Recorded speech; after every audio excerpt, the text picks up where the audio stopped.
So, hello. Anong pangalan niyo po, sir? Ren po.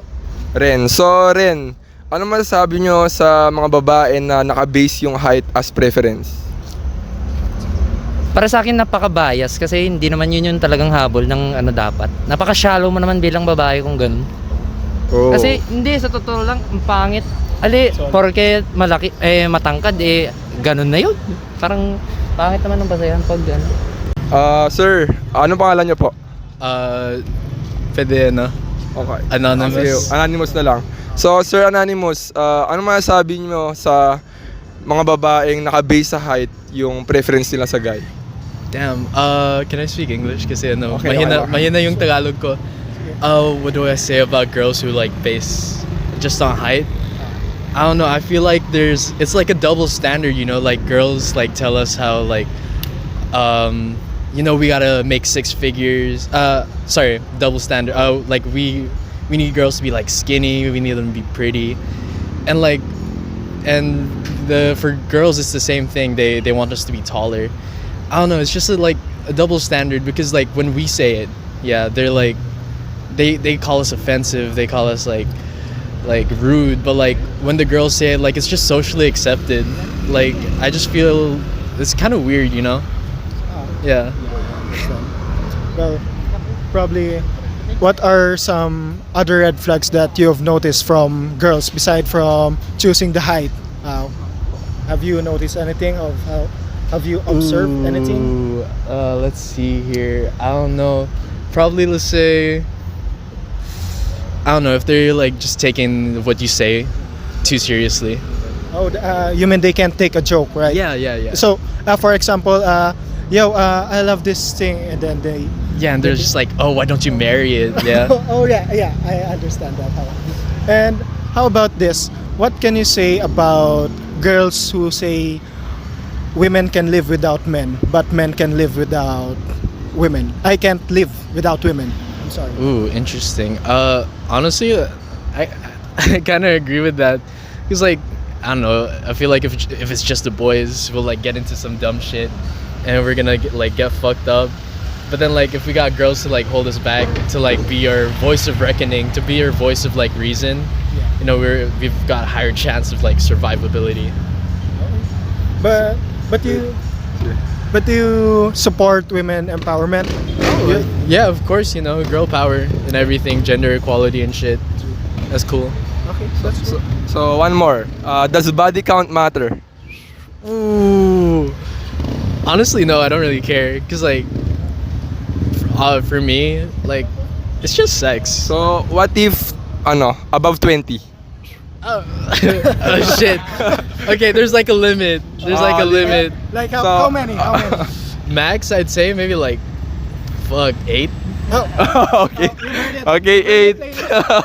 Eight or below. That's okay for him. Our tropang anonymous. Okay, thank you, Tropang Anonymous. Thank you.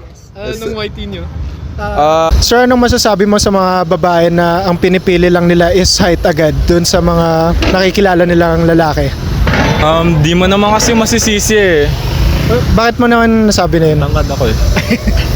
Pero anong mas pipiliin mo, sir? Yung babae na chubby pero maganda, or yung sabihin natin babae na talagang sexy, as in yung mala Miss Universe pero hindi kagandahan yung mukha? Wala Pangit. yung type ko, paano ko pipili? Eh di, paano kung gano'n naman siya? Anong yung type ko? Oh, sige, ano yung type mo? Chinita. Chinita daw, guys, yung gusto niya. Pero paano, anong klaseng chinita? Yung matangkad ba? Like ano? Hindi, gusto ko yung maliit na chinita. Yung petit ang gusto mo. Yun talaga. Ano yung mga common red flags na nakikita mo sa mga babae? Ay po, siya dito ako Ay, red flags, Oh, red flags. red flags lang naman. Hindi ko alam. Imposible. Baka may matamaan. Hindi naman. Kung may matamaan, di matamaan sila, di ba? Opinion mo naman, di ba? Yung yung ma-pride niya eh, hindi nakikinig. Hindi nakikinig. O, gusto lang yung gusto. Ano yung mga masasabi mo sa kanila? Ano yung kailangan nilang i-adjust? Bahala sila sa buhay nila. Yung totoo. Gusto ko may buhay ako. Whack ass. Final. Does body count matters? Di naman, basta aminin lang nila. Kasi kaysa pag itago, mas mabibisit kapag nalaman mo. Okay. Basta una pa lang dapat alam na. Okay, paano kung lampas 10 yung body count niya? Tutropahin. Tutropahin. Paano kung ganun siya? Siya yung chinita, yung gusto mo, yung sinasabi mo kanina. Shit, love is blind. Yun talaga. So kung marami siyang ganun, marami siyang body Pero count. okay lang naman, wala namang problema pag ganun. Basta maging honest lang sila sa past nila. Kasi mas maganda maging totoo kaysa itago. Paano kung 30 na? 30 years old? Hindi, 30 body count. Tapos 30 years old. Ay, ayoko naman ng nanay niya. Ay, sige, Ay. 30 lang na body count. No comment. Ay, akala ko ganun. Okay lang na maging honest. Hindi ko alam. Ano masasabi mo sa mga ganun? Babae na mahilig uminom. Red flag ba yun sa'yo or hindi? Hindi naman. Hindi naman. Basta ang importante, paalam. Okay. Pero paano kung bisyo niya na pala? Kaya mama mo. Sige sir, thank you. Thank you.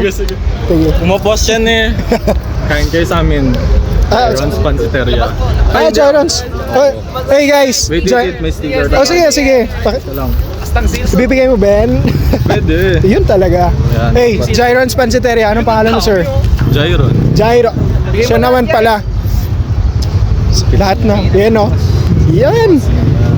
Guys, check nyo. Jyrons Pansiteria. Hindi ako nakainom ha. Sir, solid. Sir Gyron. ha? Thank you. Yes sir. Have fun, guys. Bye-bye. Body count matters. For me, oo, kasi magkaiba kasi yung babae at lalaki. Like, para sa akin, pag we're doing something with guys, like, nalelesen tayo kasi magkaiba yung tingin ng, let's be honest, magkaiba yung tingin ng society sa girls tsaka sa lalaki. Pag yung babae, ginagawin na paulit-ulit, nalelesen yung value niya. Let's be honest. Pag sa lalaki, they like bragging about it, but sa girls, let's be honest, the value lessens. Kahit ilang beses paulit-ulit natin, pero palagi pa rin yung issue. Okay, opinion naman yun, di ba? Sa'yo naman, sir, anong take nyo dun? Hindi nagmamatter yung body count. Kasi parang given naman na nasa 20th century na din tayo and modern society, parang sinet lang naman kasi natin yun sa sarili natin na parang what do you call that ba? Parang standard na siya ng society when in fact hindi naman dapat, kasi hindi naman nababawasan ang worth ng isang tao based lang sa body count niya. What if mga 20 plus na yung body count? Kung okay lang naman, basta as long as syempre meron parang student din na parang aware sa parang dangers kapag parang nag-engage sa maraming partners, as long as dapat safe and hindi nag-harbor ng nung parang disease na parang nakakahawa na related sa sex, ay okay lang din naman. Basta always practice safe sex lang din. Oo, meron silang iba't ibang reason, which is parang for example, nag-engage sila dati sa sex work and sex work is still work naman. Or for example, may dark past lang na nangyari sa kanila which is naka-traumatize sa kanila, and parang dahil doon, parang yun na yung tinuloy-tuloy nila as way parang to hurt themselves or parang malimutan nila yung ginawa sa kanila, ganon. So parang doon papasok yung parang other reasons na parang dapat hindi natin sila i-judge kung hindi natin alam yung kwento nila. Kasi kung hindi natin alam yung whole story, dapat hindi tayo magbibigay ng opinion. Okay. Ano masasabi nyo dun, ate, sa take ni sir? Na ganun daw. Kuya, pag-awayin mo ba kami? Hindi naman. Pero ayun nga, na hindi daw nalilesen yung value ng body count. Anong masasabi mo? Yeah, hindi nga nalalasan yung value mo. Like, as to yourself, hindi nalalasan. Pero as to the society, yung mga maririnig mo, let's be honest, naapektuhan yung mental health natin. And it's very serious na ngayon. Especially in our generation. Diba? Okay, so last question. Can women survive without men? Of course. We're smart, we're capable. Why not? Okay. So, same question. Or vice versa rin? Can, men Parang- survive without women? Hindi. And hindi rin kaya mag-survive ng men without women. Kasi parang equilibrium yan silang dalawa eh. Does body count matters? Para sa akin po kuya opo.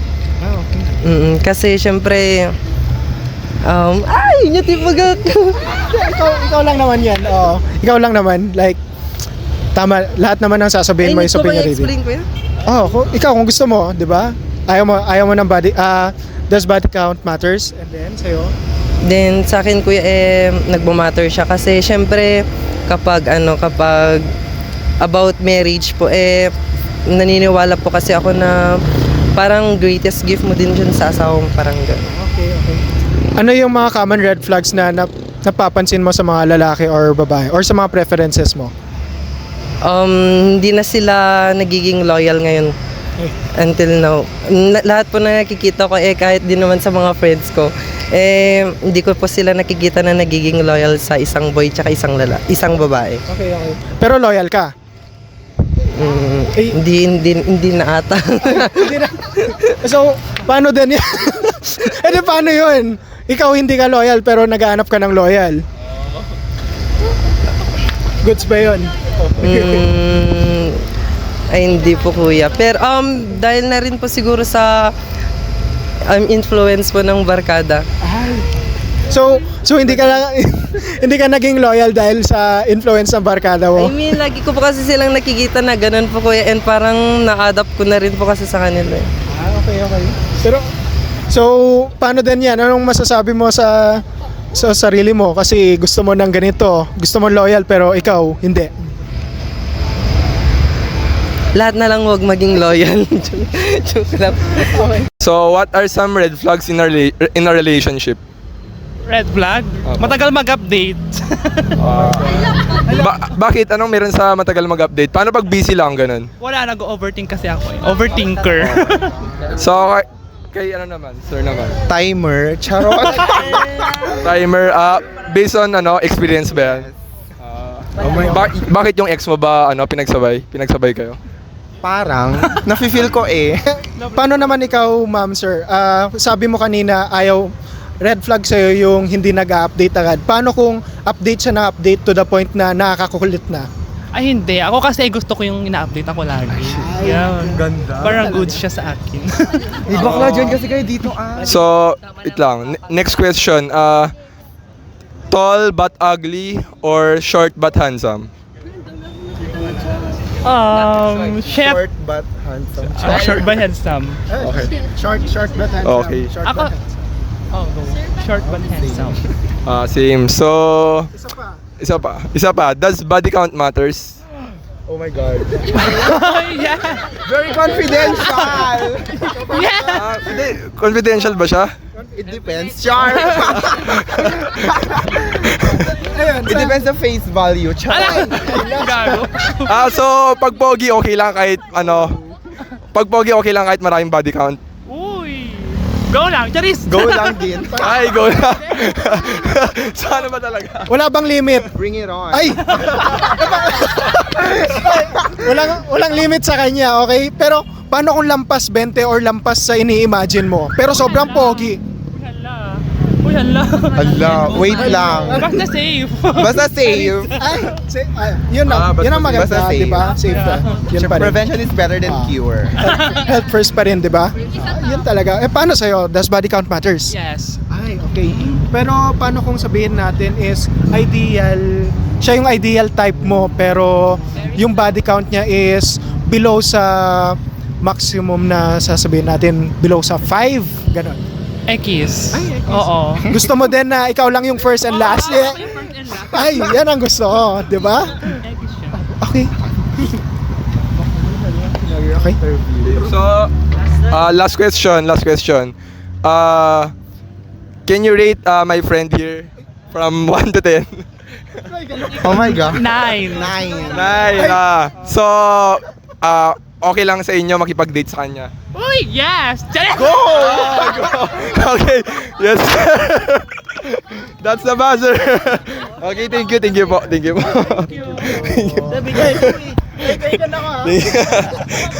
Ay, taken down.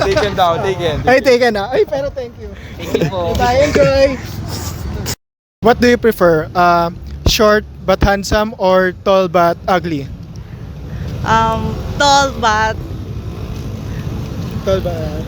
ano Yung tall? Oo, yung tall. Tall lang. Pero ugly siya. Bakit yung tall lang pinili mo? Anong meron doon? Matangkad na kasi ako, so kailangan ko ng mas matangkad na guy. Ay, yun naman pala. Does body count matters? No. Ay, wait. Paano kung sabihin natin above 5? Okay lang, it's normal, 2024 na. Tama. Pero paano kung 20 plus? Ayun ang ex. Ay, bakit naman? So ano sa tingin mo ang limit? Siguro mga 5 or 6 and below. Okay. 6 and below. 6 and below. Yun lang yung gusto niya. Okay?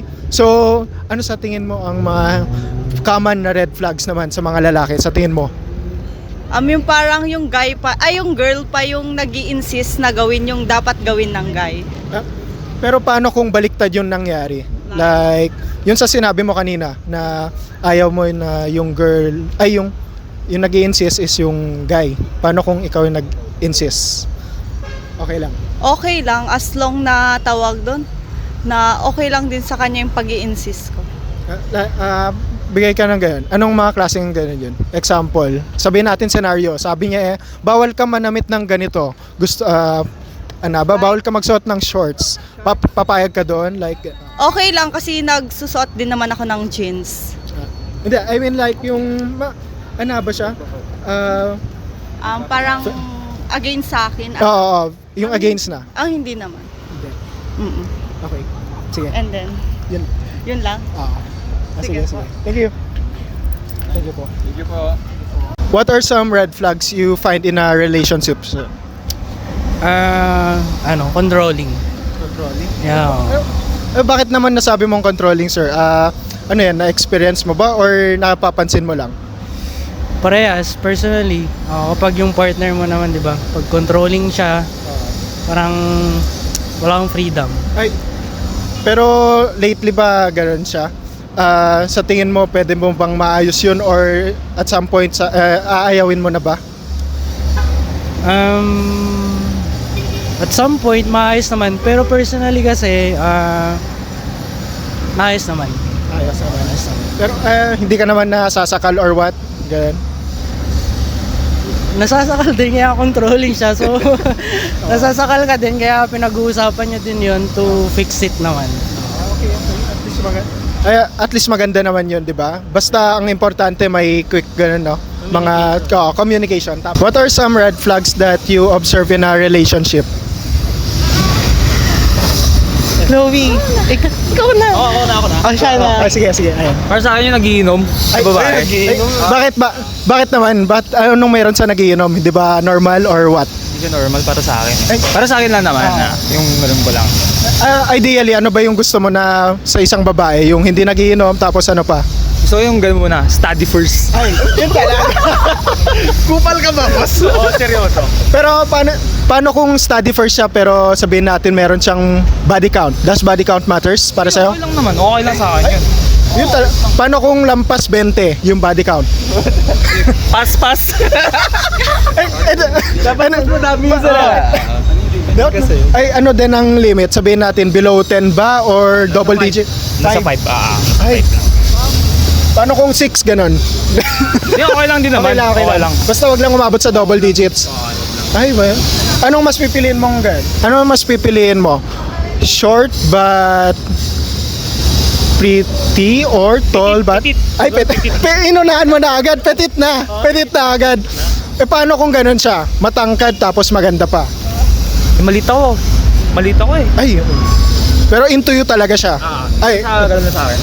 Okay. Pero yung body count niya is ganun, lampas 6, lampas 10. Wag na. Pass na talaga. Pass na dun, boy. Pass na ako dun. Paano kung lahat ng mga maganda ganun niya? Magandang qualities na hinahanap mo, yung ideal sa'yo, pero yung body count lang talaga? Siguro